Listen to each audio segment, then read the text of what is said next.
तो अब एजे style WW से परमानेंटली रिटायर्ड हो चुके हैं। अब उनका कोई भी सीन नहीं बन रहा है कि वो डब्ल्यूडब्ल्यू में रिटर्न करे। अब रूमर्स ये भी है कि एजे स्टाइल एडब्ल्यू या फिर टीएनए में वापस जा सकते हैं, और रूमर ये भी है कि वो एनजेपीडब्ल्यू में भी वापस जा सकते हैं। एजे स्टाइल ने जो अपने रिटायरमेंट लिया उसका कारण तो हम सब लोग जानते हैं कि डब्ल्यूडब्ल्यू जो एजे स्टाइल के साथ जो गंदी बुकिंग कर रही थी, इससे एजे स्टाइल तंग होकर डब्ल्यूडब्ल्यू से रिटायरमेंट ले चुके हैं। लेकिन अब एक स्टैट निकल के आ चुका है कि उसके बारे में कोई नहीं जानता, जो मैं आपको बताने वाला हूँ।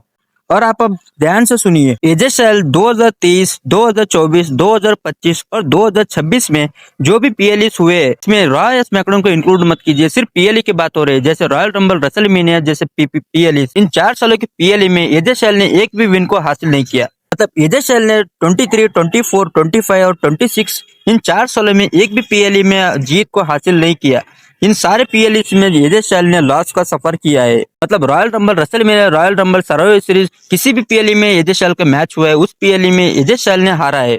इस स्टैट को देखने के बाद हमें ऐसा लग रहा है कि ये एजे स्टाइल क्या वही एजे स्टाइल है जिसने डब्ल्यूडब्ल्यू को 3 सालों के लिए चलाया था, जो डब्ल्यूडब्ल्यू चैंपियनशिप के इतने बड़े रेन को भी रखा था। कि ऐसा स्टैट तो एक मिड कार्डर भी डिजर्व नहीं करता, एजे स्टाइल डिजर्व कर रहे हैं अब।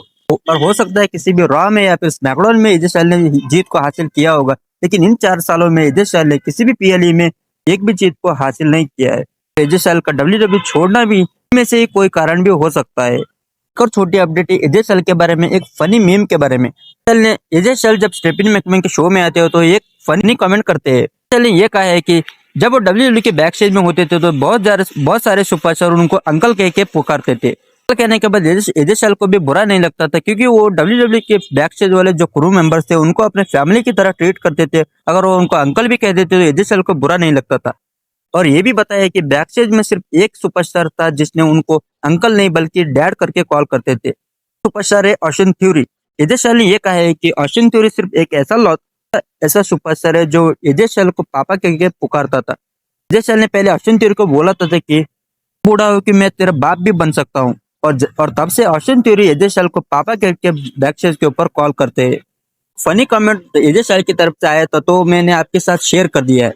लोग बढ़ते हैं अगली अपडेट के ऊपर। ये जुड़ी हुई है किसने अटैक किया था ब्रॉन ब्रेकर के ऊपर रॉयल रंबल में। पहला बंदा ऑस्टिन थ्योरी थे, लोगन पॉल थे। यहाँ तक कुछ लोग तो ऐसा भी एक्सपेक्ट कर रहे थे कि वो बंदा एडम पियर्स है, क्योंकि एडम पियर्स और ब्रॉन ब्रेकर के बीच में स्टोरी भी दिखाया जा रहा है। एग्जैक्ट अपडेट आ चुका है कि किस बंदे को डब्ल्यूडब्ल्यू में चूज किया था उस मास्क वाले बंदे के पीछे। ना तो वो बंदा ऑस्टिन थ्योरी था, ना तो लोगन पॉल था, ना तो एडम पियर्स। वो बंदा था ग्रेसन वॉलर के साथ टैग टीम पार्टनर में थे। में ब्रॉन ब्रेकर के ऊपर अटैक किया वो बंदा और कोई नहीं बल्कि ग्रेसन वॉलर थे। हो चुका है कि वो बंदा लोगन पॉल या फिर एडम पियर्स नहीं थे बल्कि ग्रेसन वॉलर थे, जिसने ब्रॉन ब्रेकर को अटैक किया रॉयल रंबल में।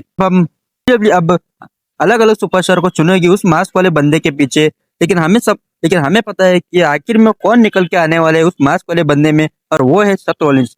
Seth Rollins versus Bron Breakker के मैच को रेसलमेनिया के लिए प्लान किया जा रहा है, और सेथ रॉलिंस रेसलमेनिया से पहले तो इंजरी से रिकवर जरूर करेंगे। आपके थॉट्स अपने कमेंट में जरूर बता सकते हैं। अगर आप चैनल पर नए हो तो चैनल को लाइक, शेयर और सब्सक्राइब करना ना भूले। मिलते हैं अगली वीडियो में।